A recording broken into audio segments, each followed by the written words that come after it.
The UK and the US have agreed that commercial flights can continue after the Brexit transition period ends, but concerns remain over EU links. Transport Secretary Grant Shapps has signed a new bilateral air services agreement with Secretary of State Mike Pompeo. Flights between the UK and the US currently operate under an agreement between the European Union and the US, but the Brexit transition period ends on December 31. Mr. Shapps said, "The air services agreement will allow us to continue to travel and trade with one of our closest friends and allies, working together to mutually boost our economies either side of the Atlantic. This is just one of many steps we're taking as we move towards a bright new future at the end of the transition period."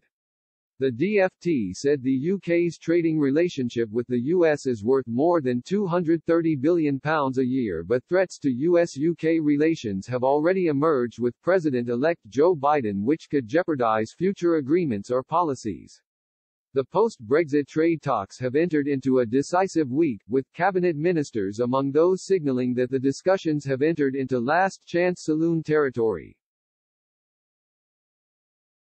Negotiations between Lord Frost and Michel Barnier are down to the wire as hopes of a deal are balanced. Mr. Shapps hinted flights between the EU and the UK, unless the two sides strike a deal before the end of the Brexit transition period, could be grounded.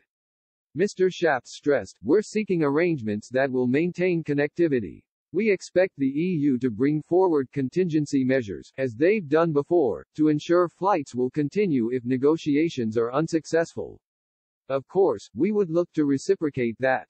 Negotiations, as you know, have intensified in recent weeks, and although times now is tight, we remain hopeful that an agreement can be achieved.